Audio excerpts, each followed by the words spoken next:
सदमा, आखिर कैसा रिश्ता था नेहा और शलभ का।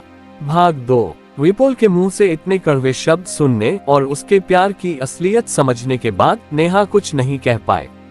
उसने फैसला कर लिया। डॉक्टर से पीयूष के बारे में जरूरी डिस्कशन कर वह बेटे को दवा की अगली खुराक देने लगी। पीयूष बेचैन था और रह रह कर रो रहा था। देर रात तक वह पीयूष का सिर गोद में लिए बैठी रही, फिर उसी की बगल में सो गई। दरअसल पीयूष नेहा का 10 साल का बेटा था। नेहा एक तलाकशुदा महिला थी। उसका पति विपुल हैदराबाद में मैनेजर था। विपुल से नेहा ने लव मैरिज की थी।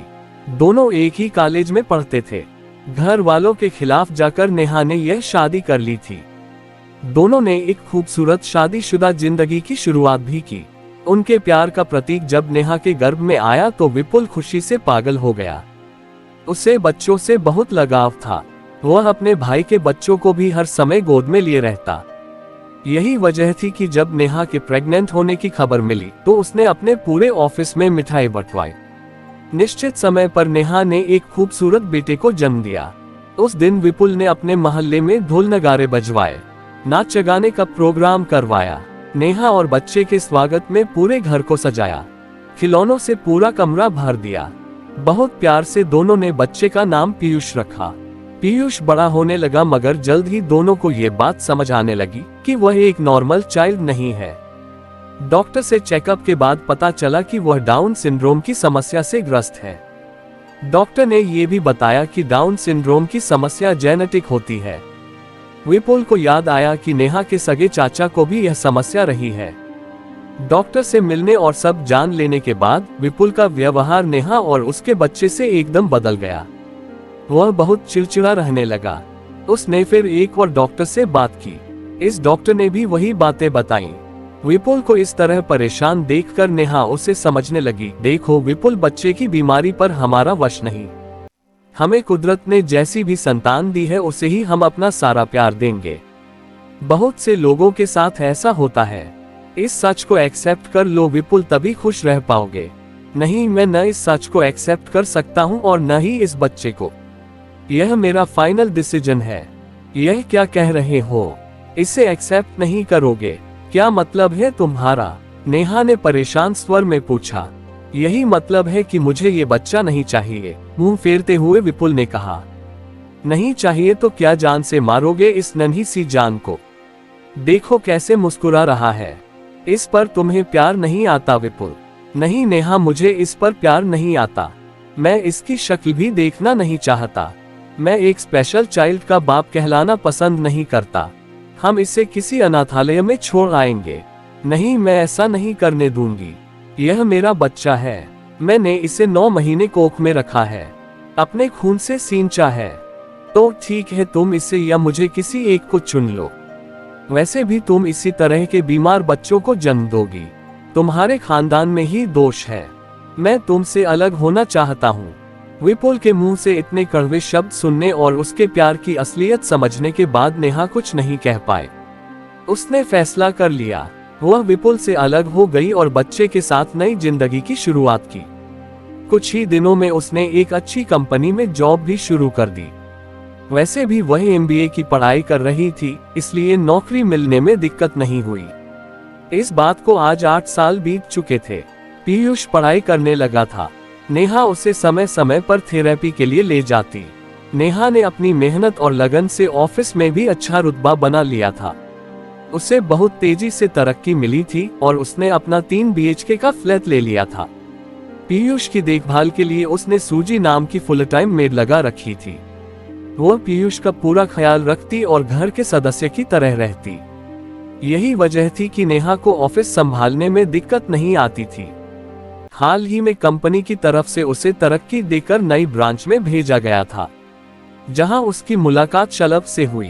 कहीं न कहीं अब वह शलभ के साथ एक खूबसूरत जीवन की कल्पना करने लगी थी, मगर जिंदगी उसे कुछ और ही सच दिखाने वाली थी। दरअसल उस दिन ऑफिस से नेहा के जाते ही शलभ के दोस्त और कुलीग अरुण एवं शालिनी ने प्रवेश किया।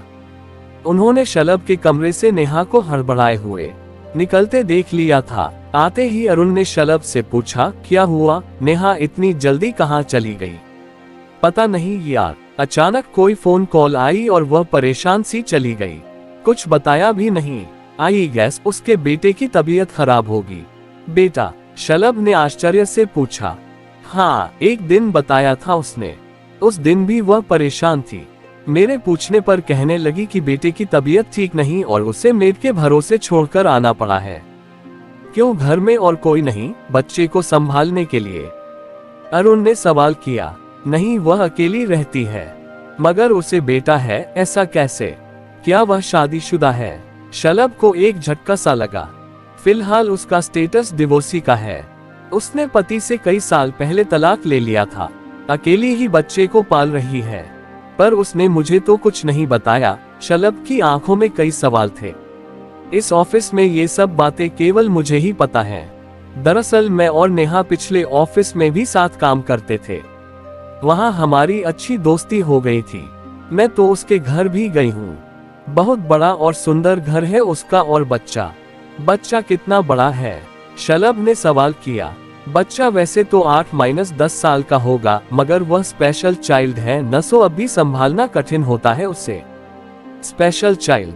हाँ, उसका बेबी जन्म से ही डाउन सिंड्रोम की समस्या से पीड़ित है। मैं तो उसकी हिम्मत की दाद देती हूँ। इतनी बड़ी जिम्मेदारी वह अकेली उठा रही है। सुना है उसके पति ने भी इस बच्चे की वजह से ही उसे तलाक दिया था।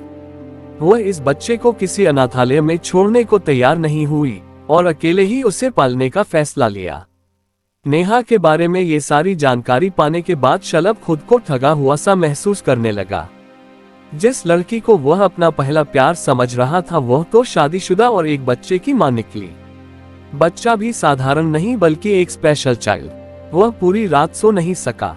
उसे इस बात का भी अफसोस था कि ये सारी बातें उसे दूसरों से पता चली। खुद नेहा ने उसे कुछ नहीं बताया। जिस रिश्ते को वह इतना सीरियसली लेने लगा था वह रिश्ता तो झूठ की बुनियाद पर टिका निकला। उसे नेहा से नफरत सी होने लगी। वैसे भी एक तलाकशुदा बीमार बच्चे की मां को वह अपना सारा जीवन नहीं सौंप सकता। बात ज्यादा बड़ी नहीं थी, सो उसके लिए कदम पीछे करना आसान था। उसने फैसला ले लिया था कि वह अब नेहा से दूरी बढ़ा लेगा। नेहा 2 दिन ऑफिस नहीं आई।